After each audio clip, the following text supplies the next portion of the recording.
ఓం నమో భగవతే శ్రీ రమణాయ. చాలా సంతోషం నాయన. ముఖ్యంగా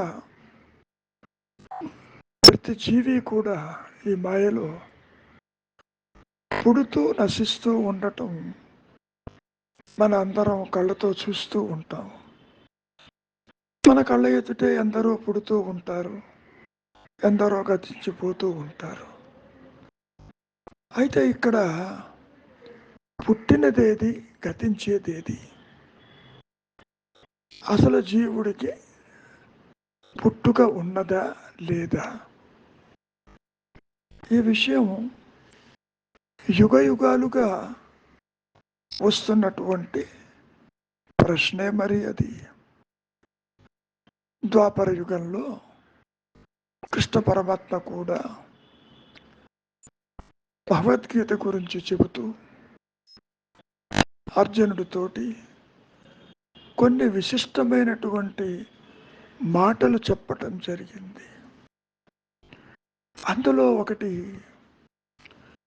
అర్జున, నీవు నేను పుట్టలేదు, ఈ రాజలోకాలు లేవు, ఇక ముందు ఉండబోవు. ఇది ఒక్కటి చెప్పి మిగిలినవి మాట్లాడకపోతే పర్వాలేదు. కానీ మరొక సందర్భంలో అదే అర్జునుడిని ఉద్దేశించి, అర్జున, నువ్వు నేను వేల జన్మలు ఎత్తాము, అది నీకు తెలియదు, నాకు తెలుసును అంటూ ఇంకా గందరగోళంలోకి నెట్టబడటం జరిగింది. ఇక్కడ విశేషం ఏమిటి అంటే, సందర్భాన్ని బట్టి నువ్వు నేను పుట్టలేదన్నారా? మానసిక స్థితిని బట్టి కొన్ని వేల జన్మలు ఎత్తాము, నీకు తెలియదు, నాకు తెలుసునని చెప్పారా అనే విషయం, దాన్ని స్పష్టత తీసుకురావటం చాలా కష్టం. ఆ కాంటెక్స్ట్ను బట్టి ఆ విధంగా చెప్పి ఉంటారని మనం ఇక్కడ ఊహించుకోవచ్చు. అసలు విషయం ఏమిటి అంటే, నేను, నాది అనే ఒక కర్తృత్వం ఏర్పడినప్పుడు ఇదిగో ఈ పరిమితమైన దేహాదులే తమ ఉనికిని అవి చాటకపోయినా, అది ఉన్నట్టు చెప్పకపోయినా, ఈ మాయా నేను, ఈ లోయర్ సెల్ఫ్, ఈ అహంకారము, ఈ వ్యక్తిత్వము, ఈ పరిమితత్వము, ఇది చెబుతుంది ఈ దేహము నాది అని. చెప్పటం బాగానే ఉంది, అంతటితో ఆగటంలే. దేహ ధర్మాలు నా ధర్మాలు అంటుంది. ఇది ఈ అహంకారము తన ఉనికిని తాను తెలుసుకోలేదు. పైగా దేహం పుట్టుక తన పుట్టుక అంటుంది. దేహం ఉన్నట్టు చెప్పిందే అది పుట్టినట్టు లేదు కదా. నీవు చెబుతున్నావు ఈ దేహము నా దేహము, this is my date of birth అంటున్నావు. పైగా అంటే ఏమిటి అర్థం? దేహమా జడమైనది, అది పుట్టినట్టు అది చెప్పదు.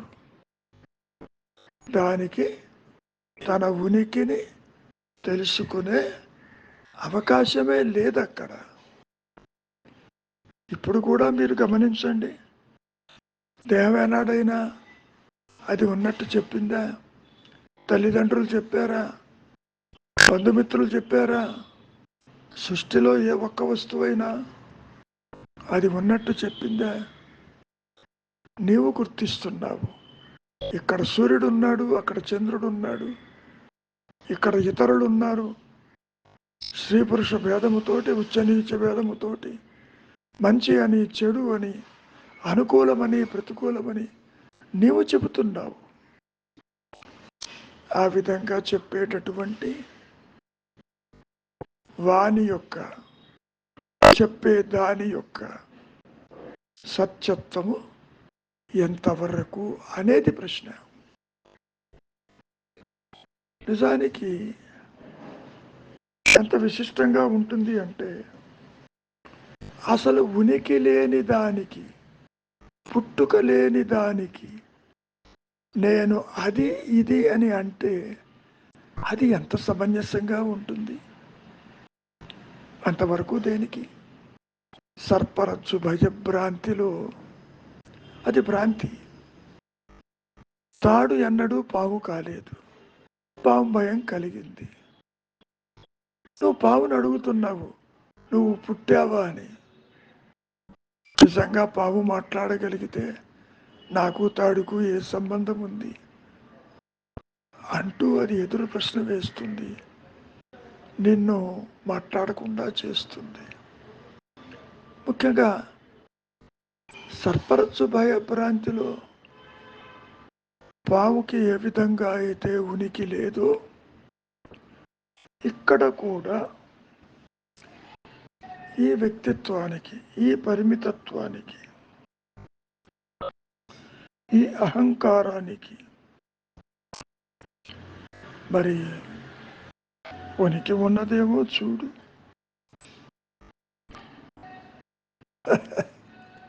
చూడవలసింది నీవే. ప్రశ్నిస్తున్నావు కాబట్టి నేను పుట్టాను, దేహధర్మాలు నా ధర్మాలు, దేహం పుట్టుక నా పుట్టుక, దేహం లేకపోతే నేలేను అంటున్నావు కాబట్టి విచారించవలసింది నీవేను. నీవే అంటే ఆ మాయా నేనే విచారించాలి. దానికి మనోబుద్ధి చిత్తాహంకారాదులు ఉన్నాయిగా, బుద్ధి ఒకటి ఉన్నదిగా, వివేకం ఒకటి ఉన్నదిగా. ఆ వివేకాన్ని ఉపయోగించి నీవు అడగవు, ప్రశ్న అడుగు, విచారించు. సరే, ఈ సందర్భంలో ఒకరు మహర్షులు వారిని దర్శించడానికి వచ్చినప్పుడు సామాన్యంగా ఏవో పునర్జన్మలు ఉన్నాయని, కర్మఫలాలు అనుభవిస్తున్నామని, ఇంకా ఉత్తర జన్మలు ఉంటాయని ఈ విధమైన పోకడ భావన ప్రతి ఒక్కరిలోనూ ఉంటుంది, ప్రతి యుగంలోనూ ఉంటుంది. అయితే వారు ఏమడుగుతున్నారు? మనిషి ఈ జనన మరణ పరంపర నుంచి ఏ విధంగా మనం బయటపడాలి అంటే, జనన మరణాలు ఉన్నట్లు వాటిని తప్పించుకుని బయట ఏ విధంగా నిలిచి ఉండవచ్చు అనేక ప్రశ్నకు అర్థం. దానికి మహర్షులు వారు ఎంత చక్కటి సమాధానం చెప్పారు అంటే, అది నీకు మింగుడు పడదు. ఎందుకని? నేను పుట్టాననుకుంటున్నావు నీవు. ఎన్నో జన్మలు ఎత్తితే గాని మానవ జన్మ రాదని ఒక సమయంలో ఆదిశంకరులు కూడా అదే మాట అన్నారు.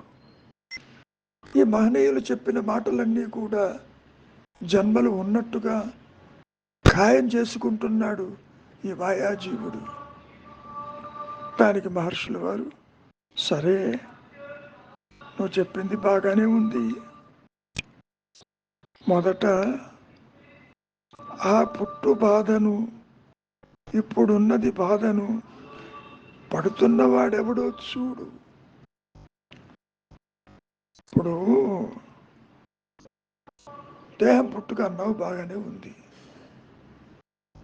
దేహం లేకపోతే నేను లేనన్నావు బాగానే ఉంది. ఆ పుట్టేటటువంటి బాధని మొట్టమొదట, ఇప్పుడు నీకు ఈ బాధపడుతున్నవాడు ఉన్నాడు కదా, జనన మరణాల నుంచి ఎలా తప్పించుకోవాలని అడుగుతున్నావుగా.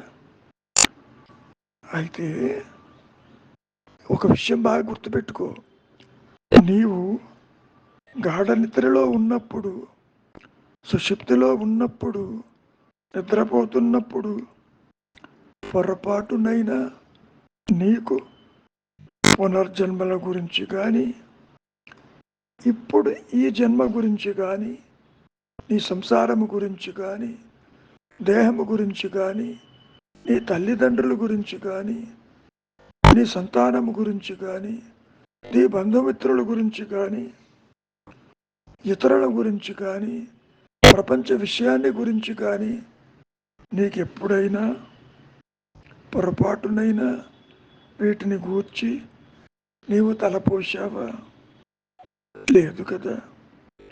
కాబట్టి ఇప్పుడు తల ఎత్తిన ఈ సమస్య ఎక్కడి నుంచి వచ్చిందో నువ్వు తెలుసుకో. అదే పరిష్కారం. ఈ పరిష్కారం కూడా దాని వెంటనే ఉంటుంది సుమా. నిజానికి పుట్టువు లేదు, ఉనికి దాని వలన ఆయాస ప్రయాసలు లేవని నీకు అర్థమవుతుంది, నీకే ఎరుకపడుతుంది. చూడండి, ఇంత స్పష్టంగా చెప్పినప్పటికీ నేను పుట్టాను, పూర్వజన్మలో ఏమవుతాను, ముందు ఏ జన్మలో పుడతాను అంటూ ప్రశ్నల వర్షం కురిపించటం సహజమై కూర్చుంది మహర్షుల వారిని ఎవరు దర్శించడానికి వచ్చినప్పటికీ. అయితే ఉన్న సత్యము, ఉన్నానన్న ఎరుక అది ఒకటే ఉంటుంది. అది స్వరము, అదే ఆనందము. అది కనుక తెలిసినచో, అంటే అనుగ్రహము చేత అది ప్రకాశించినచో, పునర్జన్మ ఇక లేదు. ఇంకా జన్మల గూర్చి ఈ మల్లగుల్లాలు పడటం దేనికి? దాని గురించి తర్జన భర్జన ఏమిటి? బాగా విచారించండి. ఇప్పుడు నీవు కాని దానితో నీ ఉనికిని ఏర్పరచుకున్నావు. అది నీవు చేస్తున్న మొట్టమొదటి తప్పు. ఎందుకు ఏర్పరచుకున్నావు? వాసనలు, కోరికలు, బంధాలు, ఇంద్రియ సుఖాలకి బానిసైనావు కాబట్టి. ఈ దేహంతో నీకు అవసరం ఉందని ఈ ఉపాధిని ఆశ్రయించి నీవు కర్మలాచరిస్తూ మరి సుఖ దుఃఖాలు అనుభవిస్తున్నావు కదా. కనుక నీవు చేయవలసింది విచారం చెయ్యి, అంతకుమించి ఏమీ లేదు. ఒక సందర్భాల్లో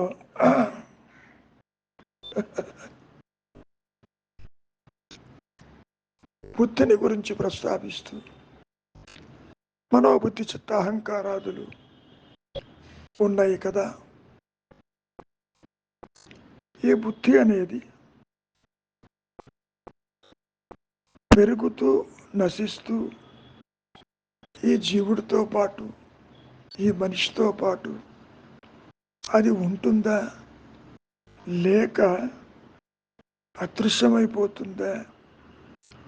మృతి తర్వాత కూడా అది ఉంటుందా లేదా అనే ప్రశ్నలు పరంపరలు రమణ మహర్షుల వారిని అడగటం చాలా సందర్భాలలో జరుగుతూ ఉంటుంది. సరే, నువ్వు బుద్ధి ఎవరిది విచారించు. బుద్ధి పెరుగుతుందా, విరుగుతుందా, జీవుడితో పాటు ఉంటుందా అని అడుగుతున్నావుగా. బుద్ధి ఎవరిది? మనిషిదే కదా. ఈ బుద్ధి కూడా, ఈ వివేకము, ఈ తెలివితేటలు, ఇది కూడా ఒక సాధనమే కదా. అసలు నీవు ముతి సంగతి తలపోయటం ఎందుకు? నీవు పుట్టావేమో చూడు, దేహం పుట్టుక నీ పుట్టుక అనుకుంటున్నావు నీవు.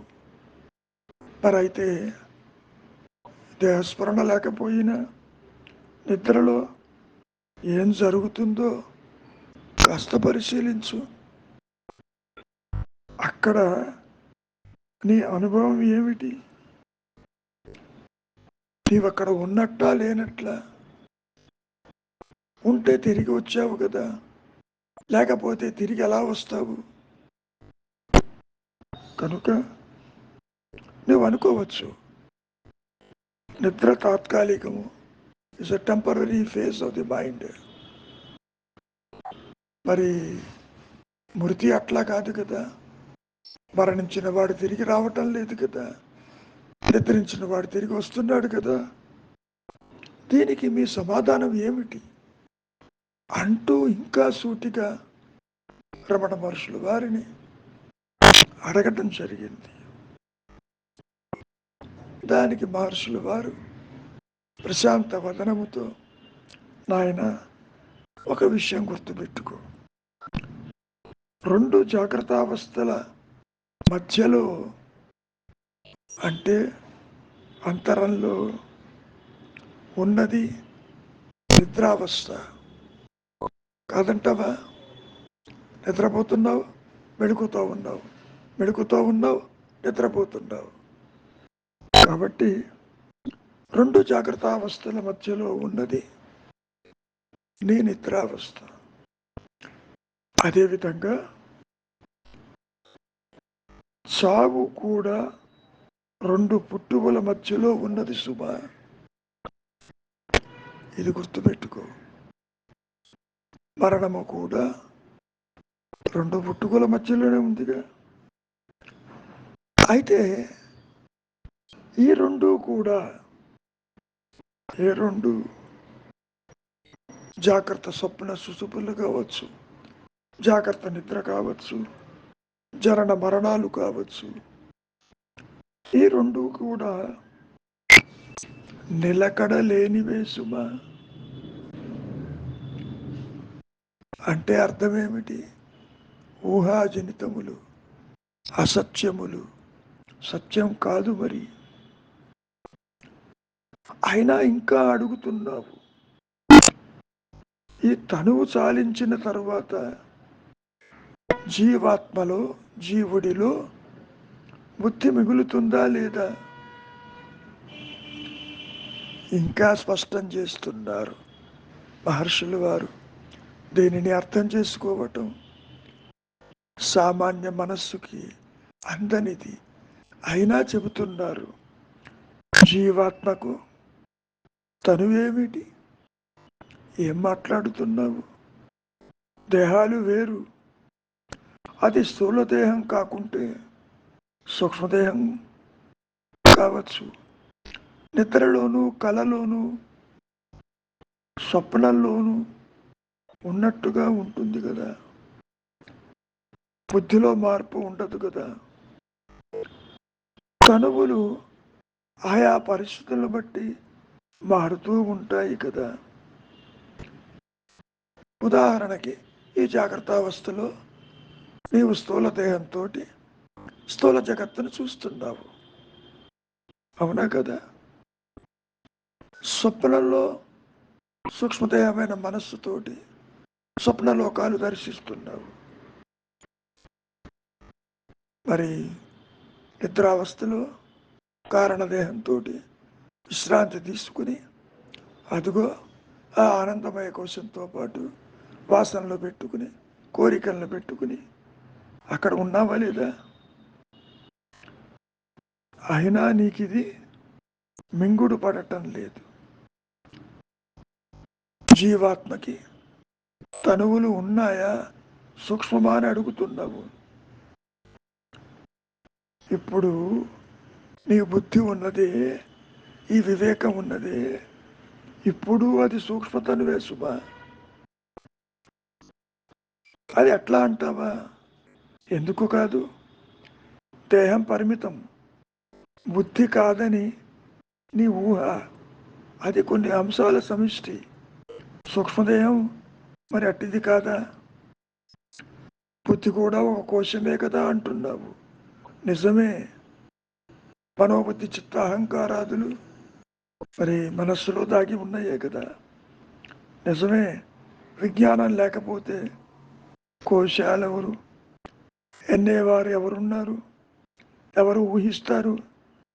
ఎవరు తెలుసుకుంటారు? ఎవరు చెబుతారు? కోశాన్ని ఎవరు ఊహిస్తారు? పంచకోశాలు ఉన్నవి అన్నది ఎవరనుకుంటున్నావు? ఈ బుద్ధే కదా. మరి ఇంత ఇదిగా చెప్పినప్పటికీ నీవింకా అడుగుతున్నావు. మూర్తి తర్వాత కూడా ఏ విధంగా ఉంటుందని. ఏం చెప్పాలి? ఎవరి మృతిని గురించి చెప్పాలి? జీవుడిగా మృతి లేదు. దేహాత్మ బుద్ధి కలిగిన ఈ మాయా నేనుకి మరణము లేదు. ఒక దేహం పోతే ఇంకో దేహాన్ని ఆశ్రయిస్తుంది కదా. వాసనలు మిగిలి ఉండాలే కానీ దేహాలకేం కొదవ. ఏదో ఒక దేహం. ఈ సృష్టిలో కోటాను కోట్ల జీవరాశులు ఉన్నాయి. వాటిల్లో ఏ దేహమైనా తీసుకోవచ్చు నీ కోరిక తీరటానికి. అంతవరకు దేనికి? జడభరతుడికి అదేమైంది? అదిగో ఆ లేడి పిల్లల గురించి ఆలోచిస్తూ దేహం వదిలిపెట్టాడు. తిరిగి లేడి పిల్లగా జన్మించాడా లేదా? ఎందుకు ఇలా జరుగుతున్నది? వాసనల వల్ల. అయినా నీవు తృప్తి చెందటం లేదు. జననాలున్నాయని, మరణాలున్నాయని, పూర్వజన్మలున్నాయని, ఉత్తర జన్మలున్నాయని నీవు భావిస్తున్నావు. అయినా అడుగుతున్నావు, మృతి తరువాత గతి ఏమిటి? మన కళ్ళ ముందు ఎందరో పుడుతున్నారు, పోతున్నారు. వీళ్ళందరూ ఏమైపోతారు? ఎక్కడుంటారు? అసలు ఉన్నారా లేదా అనే ప్రశ్న సూటిగా మహర్షిని అడగటం జరిగింది. దానికి మహర్షులు వారు, నీవు మృతిదాకా ఎందుకు పోతావు? ఇప్పుడు బతికున్న ఇప్పటి గతిని చూడు. ఇది చూడకుండా, ఇది విచారించకుండా భావి గతి దాని గురించి అడుగుతున్నావు. భావి గతి అది చూసుకుంటుంది. దాని గూర్చిన బెంగ నీకెందుకు? నీవు అసలు బెంగ పడకు. సృష్టికి పూర్వము స్థితిని, సృష్టి క్రమాన్ని శృతులలో ఎంతో వివరించారు. మీకు వర్తమానం అర్థం కావాలి అనే ఉద్దేశంతో నీవు పుట్టావని అంటున్నావు కనుక అవి ఉన్నట్లే కదా మరి అంటూ నిన్ను సృష్టించింది ఆ దైవమని అనుకుంటున్నావు. సృష్టికర్త ఒకడు ఉన్నాడని, ఈ సృష్టికి ఆధారమని అనుకుంటున్నావుగా. మరి నిద్రపోతున్నప్పుడు నీకు ఆ దైవము మరేమీ కూడా కనిపించదు కదా. ఒకవేళ దైవము నిజమైతే నీ నిద్రలో కూడా అతడు ఎందుకు ప్రకాశించడు? నీవెప్పుడూ ఉన్నవాడివే. ఇప్పుడున్న ఈ నీవే నిద్రలోనూ నీవు ఆ నిద్రలోని వానికి నీవిప్పుడు వేరుగా ఉన్నావా? లేదుగా. అటువంటప్పుడు ఈ రెండు అవస్థల్లోనూ, నీ భావాల్లోనూ అనుభవాల్లోనూ భేదం ఎందుకు ఉండాలి? నిద్రిస్తున్నప్పుడు నీ పుట్టుకను గురించి కానీ, మరణాన్ని గురించి కానీ, బంధాల గురించి కానీ, పూర్వజన్మల గురించి కానీ, ఉత్తర జన్మ గురించి కానీ నీవు ఎప్పుడైనా అడిగావా? లేదు కదా. మృతి పిదపై ఎక్కడికి పోతానని ఇప్పుడు ప్రశ్నిస్తున్నావు. ఈ జాగ్రత్తావస్థలో ఇప్పుడు ఇవన్నీ యోచించటం దేనికి చెప్పు? పుట్టినవాడే పుట్టుక, దాని నివారణము, దాని కారణము, చివరికి దాని ఫలితాలు, వీటన్నిటినీ తర్కించని దానివల్ల నీకు ఉపయోగం ఏంటి? ఆలోచించు. అసలు ఈ పుట్టుక దేనికి? అహంభావనక, దేహానిక? నేను దేహానికి సమమా లేక భిన్నమా? అహంభావన ఎట్లు కలిగింది? నీ స్వభావం మరేదైనా ఉన్నదా? మరేదైనా ఉంటే అది ఏమిటి? దాన్ని ముందు విచారించు. ఈ ప్రశ్నలకి అంతంటూ ఉండదు. ముఖ్యంగా నీ కోరికలని, నీ బంధాలని తరించే సంశయాలు బాధించవు. ఈ ప్రపంచం విచారాన్నే మానుకుంటున్నట్లుంది. పొరపాటు పడ్డావు నాయన. ఆత్మ విచారం నిలిచిపోయిందనుకో, లోక విచారం ఆరంభమవుతుంది. కనుక ఆత్మ విచారం సాగించు, నీవెవరివో గుర్తించు. అప్పుడు అనాత్మ అదృశ్యమైపోతుంది సుమ. ఆత్మే అంటే ఎరుకే, నీ సహజత్వమే మిగిలి ప్రకాశిస్తుంది. ఆత్మ తన్ను తాను విచారించటం అంటే ఇదే మరి. ఆత్మపదానికి అర్థం ఎన్నో ఉన్నాయి. మనస్సు, దేహము, జీవము, వ్యక్తి, పరమాత్మ, ఇంతెందుకు సర్వము ఆ పదాన్నే సూచిస్తూ ఉంటుంది కదా మరి అంటూ సెలవిచ్చారు.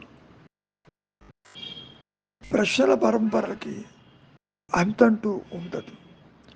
మనం ఇక్కడ ఎన్ని రకాలుగా చెప్పుకున్నా ప్రశ్నించటం మానరు. ఎంత విచిత్రంగా ఉంటుంది అంటే, ఒకరు మహర్షుల వారిని దర్శించడానికి వచ్చి చనిపోయిన వారిని, మృతి చెందిన వారిని, ఆ మృతులను చూడగలమా, దర్శించగలమా, తిరిగి తీసుకుని రాగలమా అన్న ప్రశ్న వేశారు. దానికి మహర్షులు వారు చూడవచ్చు, మరైతే యోగులు వారిని చూపించగలరా? వారు శక్తులే, చూపవచ్చు కూడా, కానీ నన్ను మాత్రం అట్లా చెయ్యమని అడగవద్దు, నాకు అది చేత కాదంటూ మహర్షులు వారు చేతులు పైకెత్తేశారు. వారిని మీరు చూస్తారా? ఆహా, కళల్లో చూస్తాం కదా అంటూ మహర్షులు వారు చమత్కరించారు. ముఖ్యంగా కృష్ణ పరమాత్మ యొక్క గురువు అయినటువంటి సాందీపుడి దగ్గర శిష్యరికం చేస్తున్న రోజుల్లో విద్య పూర్తయిన తరువాత గురుదక్షిణ ఏమి ఇవ్వాలన్నప్పుడు ఒకటి సూచించడం జరిగింది. గురుపత్ని శోకంతో ఉన్నది, పుత్రుడు మరణించాడు, అతన్ని తిరిగి తీస్తే బాగుంటుందని సూచించటం వల్ల అది గురుదక్షిణగా ఇవ్వటం అనేది మంచిదని తలచి యమధర్మరాజుని పిలుస్తాడు. చూడండి ఆయన, గురు పత్ని దుఃఖిస్తుంది, ఆవిడ కుమారుడు మరణించాడు, అతన్ని తీసుకుని రా అని అన్నప్పుడు ఇది విరుద్ధము కాదా? మరణించిన వాడిని ఎలా తీసుకొస్తామని ఎదురు ప్రశ్న వేశాడు యమధర్మరాజు. నేను చెప్పిందే వేదము, నీవు తీసుకురాక తప్పదు అంటూ శాసించాడు యమధర్మరాజుని. అప్పుడు మృతి చెందిన వారిని తీసుకువచ్చి గురు పత్ని ఎదుట నిలబెట్టాడు. అదే నా గురుదక్షిణ అంటూ భావించాడు. ఆ దంపతులు ఎంతో సంతోషించారు. అది వేరే విషయం. ఇక్కడ విషయం ఏమిటి అంటే, మరణించిన వారు తిరిగి వస్తారా? తప్పకుండా. ఎందుకు వస్తారు? ఇదిగో దైవ నిర్ణయం ఉంటే వస్తారు. ఆ భగవంతుడు శాసించిందే ధర్మము, శాసించిందే సత్యము. ఆయన తలుచుకుంటే రావటం పెద్ద ఇబ్బంది ఉంది. లేదు కదా. మనం ఇక్కడ ఎన్ని రకాలుగా చెప్పుకున్నా, మహర్షి అంటారు ఒక సందర్భంలో ఒక రకం మనుషులు ఉన్నారు, వారికి ఎంతసేపు భూత భవిష్యత్తులతో కాలములతో సంపూర్ణంగా తెలుసుకోవాలని ఒక ఉబలాటం ఉంటుంది. వారికి వర్తమానం అక్కర్లేదు. ఈ వర్తమానంలోని దుర్గతి, గత జన్మల బరువే, గతాన్ని స్మరించటం కాలం వ్యర్థం పరచడమే కదా. అంతకంటే ఏముంది కనుక వాటిని గురించి ఆలోచించవద్దని సూచించారు రమణ మహర్షుల వారు. ఒక సందర్భంలో మహర్షుల వారి దగ్గరికి ఈ జన్మల గురించినటువంటి ఒక విషయాన్ని ప్రస్తావించటం జరిగింది. పునర్జన్మపై ఒక ఉల్లేఖనము. శాంతిదేవి పూర్వజన్మ గాథ మానవ కాలమానం ప్రకారం అది సరిపడుతుంది. ఇటీవల ప్రకటితం కూడా అయింది. 7 ఏళ్ల పిల్లవాని కథ వేరొక తరగతిది. పిల్లవానికి 5 ఏళ్ళు, ఇప్పుడు 5 ఏళ్ళు, ఇప్పుడు 7 ఏళ్ళు. కానీ పూర్వజన్మలో అతడు స్మరించాడు. విచారిస్తే తెలిసిందేమిటి అంటే 10 నెలల క్రితం అప్పటికే తనువు చాలించాడని. ఈ దేహంలో ఆ జీవుడు 10 నెలలుగానే ఉంటే మిగతా 6 ఏళ్ళు 2 నెలలు ఏ జీవుడు ఎట్లున్నట్టు జీవాత్మ సమకాలంలో 2 దేహాల్లో ఉంటుందా అనేటటువంటి ప్రశ్న రమణ మహర్షుల వారి ఎదుట ఉంచారు.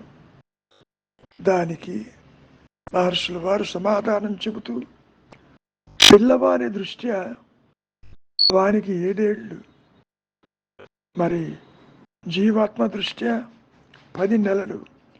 ఈ భేదం భిన్నములైనటువంటి 2 ఉపాధుల వల్ల వచ్చినవే తప్ప మరొకటి కాదు.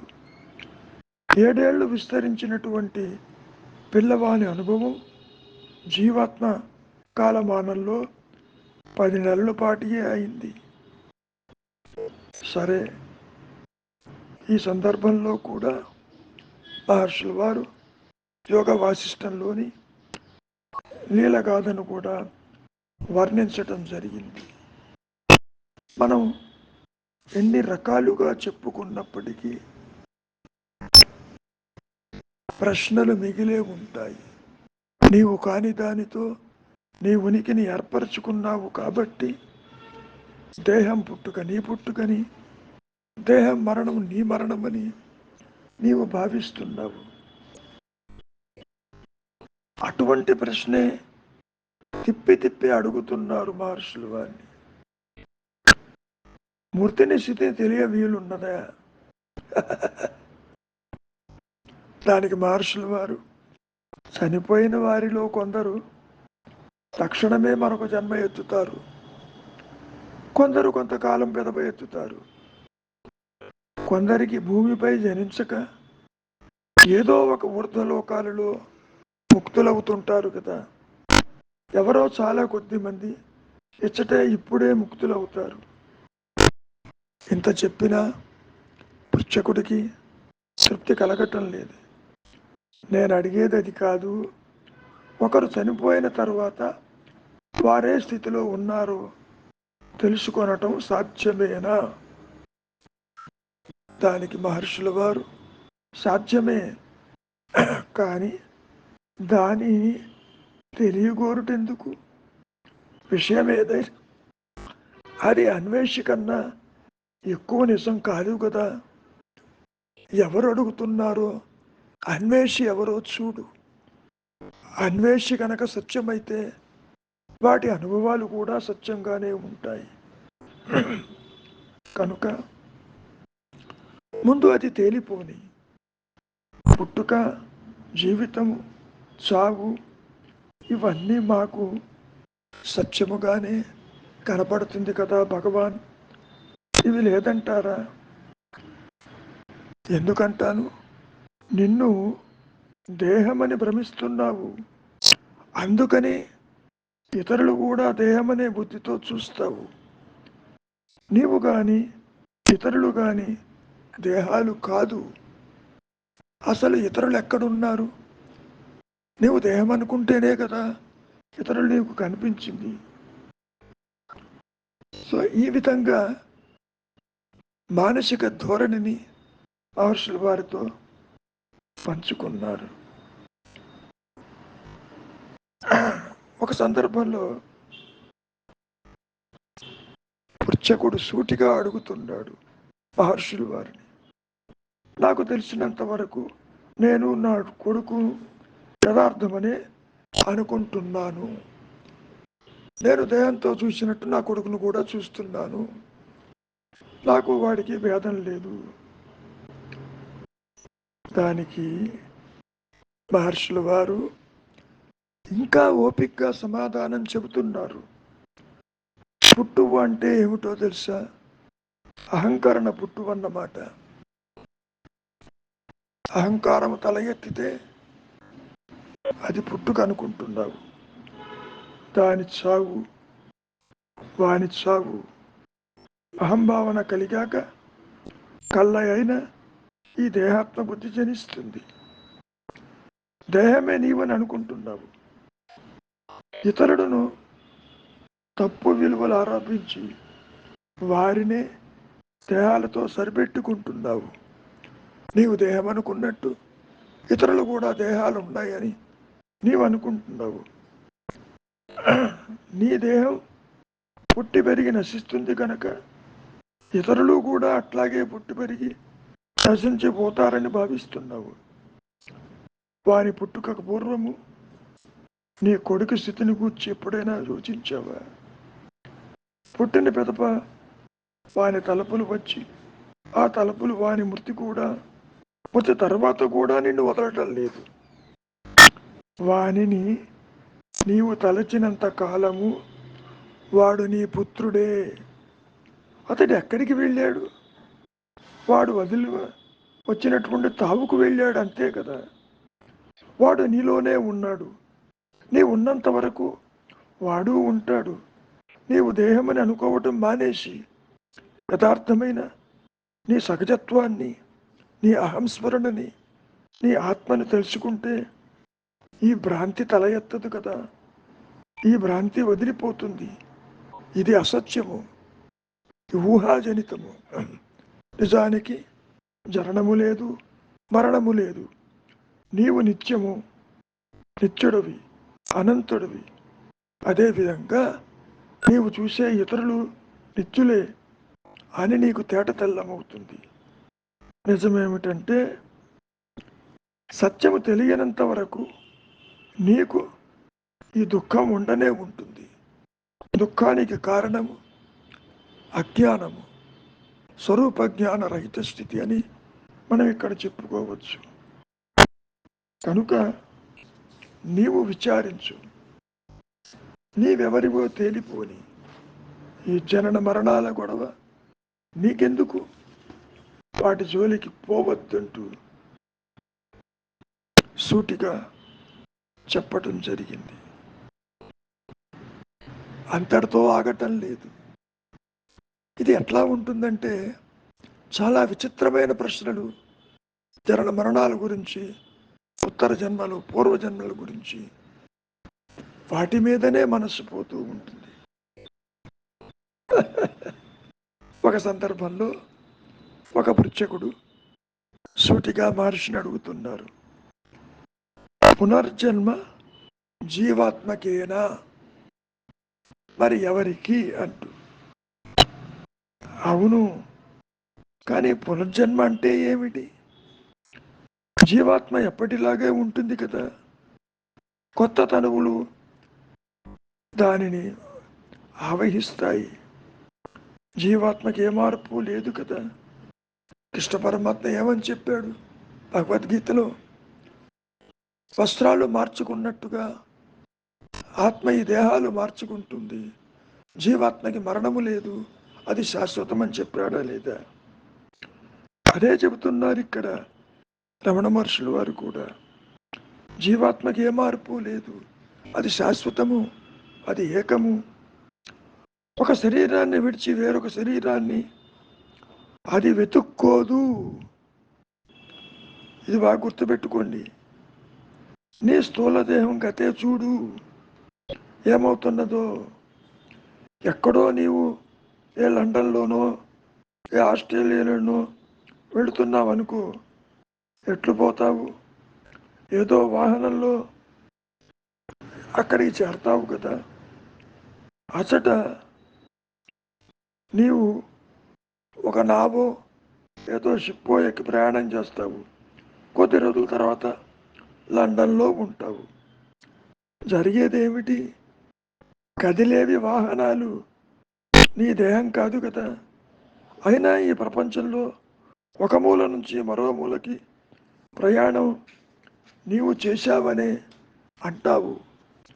వాహనాల గమనాన్ని నీ దేహంలోకి ఆరోపించుకుంటావు. అదేవిధంగా జీవాత్మ విషయంలోనూ పునర్జన్మలు నీవు ఆరోపిస్తున్నావు. ఉదాహరణకి కళను తీసుకో. స్వప్న ప్రపంచంలో నీవు వెళుతున్నావా లేదా?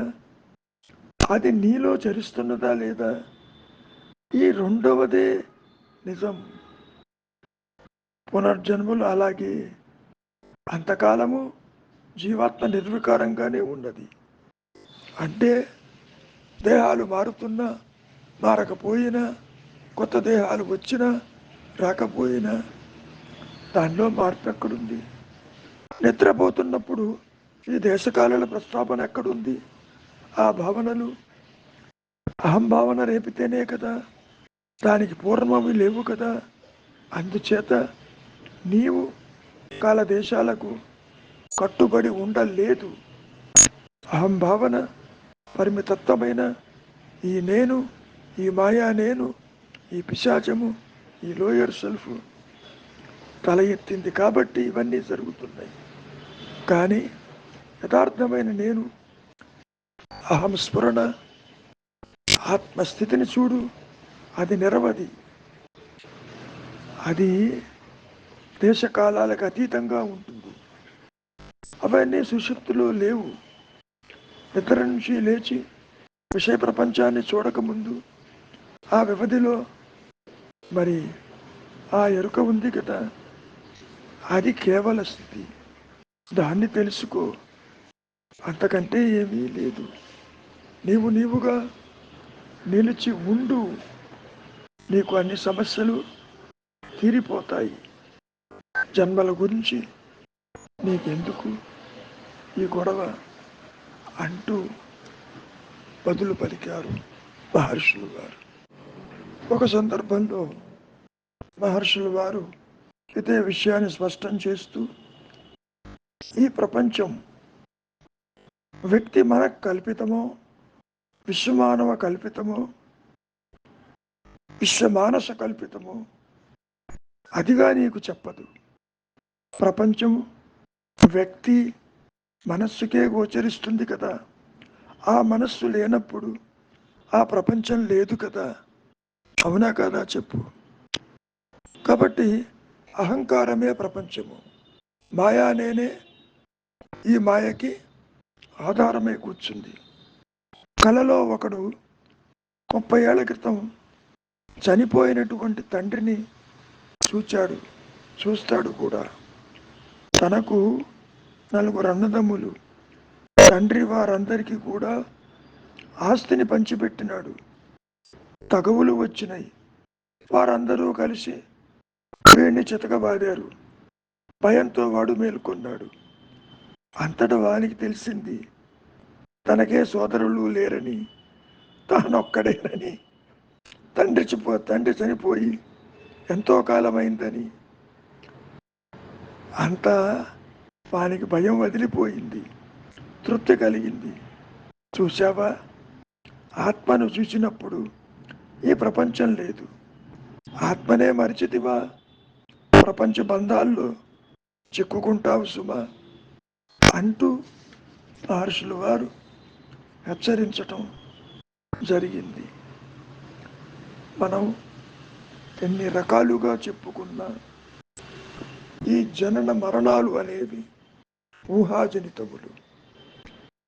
అసలు దేహం పుట్టుక నీ పుట్టుక కాదు, దేహం మరణము నీ మరణము కాదు. నీవు శాశ్వతుడివి, అనంతుడివి. నీ భావనలే నీకు పరిమితత్వాన్ని కలిగించి దుఃఖంలోకి దారి తీస్తున్నాయి తప్ప మరొకటి కాదు. మంచిది, విచారించండి. నీవెవరియో గుర్తించినప్పుడు ఈ జనన మరణాల ప్రస్తావన తల ఎత్తదు. అదే అంటారు మహర్షుల వారు చివరిగా, నేను పుట్టలేదని గుర్తించు. అంటే అహంకారానికి పుట్టుకే లేదని, సృష్టి లేదని, జనన మరణాలు లేవని గుర్తించు. ఆత్మపరంగా తీసుకున్నా ఆత్మకి పుట్టుక లేదు, మరణము లేదు, ఎప్పుడూ ఒకేలాగా ఉందిగా. ఎట్నుంచి ఎటు చూసినప్పటికీ మరి విషయం తేలిపోయిందిగా. అహంకారమా లేదాయా? అది ఉంటే కదా నీకు జనన మరణాల ప్రస్తావన కలిగేది.